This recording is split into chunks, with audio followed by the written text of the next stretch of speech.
स्वागत है आपका। मैं रजनीश आज फिर एक नई कहानी ले आया हूँ। आज की जो कहानी है वो है गुजरात की एक लोक कथा।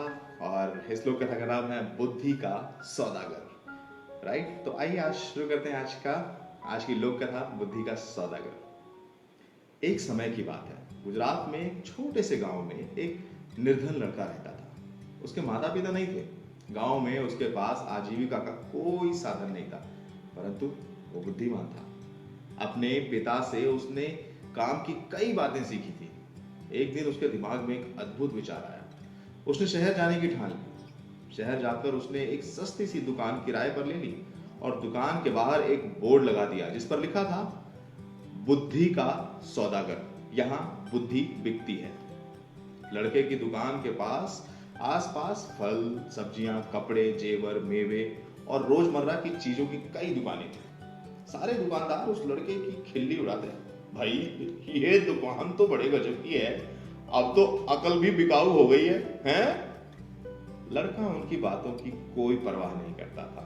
वो दिन भर आते जाते ग्राहकों को आवाज लगाता रहता, आओ आओ, बुद्धि ले जाओ, एकदम खरी, सस्ती और उपयोगी, एक दाम सही दाम, आओ साहब ले जाओ।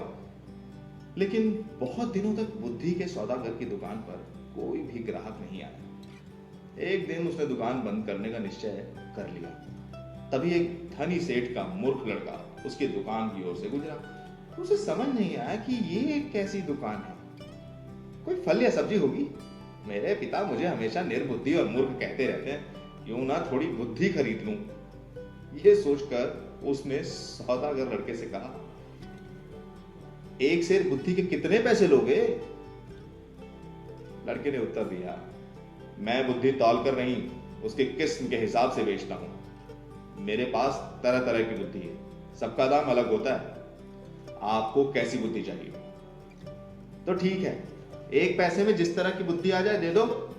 सेठ का लड़का बिल्कुल लापरवाही से बोला। सौदागर लड़के ने कागज की एक पर्ची निकाली, सेठ के बेटे को दे दी। उस पर्ची पर लिखा था, जब दो लोग झगड़ रहे हो तो वहां खड़े होकर उन्हें देखना बुद्धिमानी नहीं है। सेठ का बेटा खुशी खुशी घर पहुंचा, अपने पिता को कागज की पर्ची देते हुए बोला, देखिए पिताजी, मैं एक पैसे में अकल खरीद कर लाया।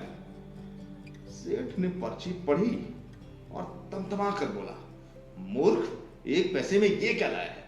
ये बात तो सभी जानते हैं, तुमने मेरा एक पैसा डुबो दिया। सेठ तुरंत सौदागर की दुकान पर पहुंचा और उस लड़के को बुरा भला कहने लगा, लोगों को ठगते हो, तुम्हें शर्म नहीं आती? मेरा एक पैसा वापस करो। मैं क्यों पैसे वापस करूं? माल दिया है, पैसा लिया है।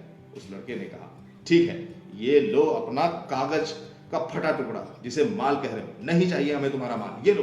कहते हुए सेठ उसकी पर्ची वापस करने लगा। पर्ची नहीं, मेरी सीख वापस करो। अगर पैसा वापस चाहिए तो आपको एक कागज पर लिख कर देना होगा कि आपका बेटा कभी भी मेरी सीख का प्रयोग नहीं करेगा। बात बन गई, दोनों पक्ष मान गए। सेठ ने कागज पर हस्ताक्षर कर दिए और अपना पैसा वापस लेकर खुश हो गया। समय बीतता गया। उस प्रदेश के राजा की दो रानियां थी। एक दिन दोनों रानियों की दासियां बाजार गई। वहां उनका झगड़ा हो गया। बात हाथापाई तक पहुंच गई। लोग चुपचाप खड़े होकर देख रहे थे। उन्हीं में सेठ का बेटा भी था। झगड़ा बढ़ता देख सारे लोग एक एक करके वहां से चले गए, मगर सेठ का लड़का करारनामे के अनुसार वहां से जा नहीं सकता था। वो अकेला वहीं खड़ा रहा। बस फिर क्या था, दोनों दासियों ने उसे अपना गवाह बना लिया। झगड़े की बात राजा रानियों तक पहुंच गई। सेठ और उसका लड़का राज दरबार में गए। दोनों रानियों ने लड़के से कहा कि वो उनके पक्ष में गवाही दे। सेठ और उसके बेटे के तो होश उड़ गए। वे सहायता के लिए बुद्धि के सौदागर के पास पहुंचे। हमें किसी तरह बचा लीजिए। मैं 500 रुपए लूंगा, लड़के ने कहा। 500 रुपए? ठीक है, ये लो 500 रुपए। सेठ ने तुरंत 500 रुपए निकालकर सौदागर को दे दिए। देखो, जब गवाही देने के लिए बुलाया जाए तो पागल की तरह व्यवहार करना, बुद्धि के सौदागर ने उपाय बताया। सेठ के बेटे ने वैसा ही किया। राजा ने उसे पागल समझकर महल के बाहर निकाल दिया। इसी तरह एक दो घटनाएं और हो गई। बुद्धि के सौदागर की चर्चा राजा के कानों में भी पड़ी, तो राजा ने बुला लिया अपने महल और पूछा, सुना है तुम बुद्धि बेचते हो, क्या तुम्हारे पास बेचने के लिए और बुद्धि है? तो उसने कहा, जी हजूर, आपके काम की तो बहुत है, लेकिन 1,00,000 रुपए लगेंगे। सौदागर लड़के ने कुछ हिचकते हुए कहा, तुम्हें 1,00,000 रुपए ही दिए जाएंगे, तुम पहले बुद्धि तो दो। राजा ने कहा। सौदागर ने एक पर्ची राजा को दे दी। राजा ने पर्ची खोलकर पढ़ी। पर्ची पर लिखा था, कुछ भी करने से पहले खूब सोच लेना चाहिए। राजा को यह बात खूब पसंद आई। उन्होंने अपने तकिए के गिलाफ पर, पर्दों पर, अपने कक्ष की दीवारों पर, अपने बर्तनों पर इस वाक्य को लिखवा दिया, जिससे वो इस बहुमूल्य बात को कभी ना भूलें और ना ही कोई और भूल कर सके। एक बार राजा बहुत बीमार पड़े। राजा के एक मंत्री ने बैंक के साथ मिलकर षड्यंत्र रचा और उनकी दवा में जहर मिला दिया। राजा ने दवा का प्याला अभी मुंह के पास ही रखा था कि उस पर खुदे शब्दों पर उनकी नजर पड़ी, कुछ भी करने से पहले खूब सोच लेना चाहिए। राजा ने प्याला नीचे रखा और दवा को देखकर सोच में डूब गए कि यह दवा पीनी चाहिए या नहीं।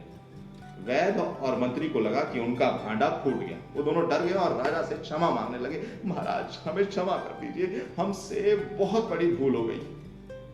राजा ने तुरंत सिपाहियों को बुलवाकर दोनों को कारागार में डलवा दिया और बुद्धि के सौदागर को बुलवाकर इनाम में खूब सारा धन और उसे अपना मंत्री भी बना लिया। तो ये थी गुजरात की एक लोक कथा, बुद्धि का सौदागर। आपको कैसी लगी नीचे कमेंट बॉक्स में लिख के मुझे जरूर बताइएगा। और हाँ, अगर आपके पास भी ऐसी ही कोई लोक कथा हो, कोई कहानी हो या आपके कोई फेवरेट लेखक हो, तो उनकी रचनाएं मुझे जरूर भेजिए, उनका लिंक भेज दीजिए या मैसेज में नीचे भेज दीजिए। मैं आपकी वो कहानी नरेट जरूर करूंगा। अगर आप इस वीडियो को फेसबुक पर देख रहे हैं तो मेरे पेज को लाइक करें। अगर आप यूट्यूब पर देख रहे हैं तो मुझे सब्सक्राइब जरूर करें। और हाँ, जाते जाते बेल आइकन तो दबाना बिल्कुल ना भूलें, ताकि जब भी मैं कोई नेक्स्ट अपलोड करूं तो आपको सबसे पहले अपडेट मिले। Thank you so much.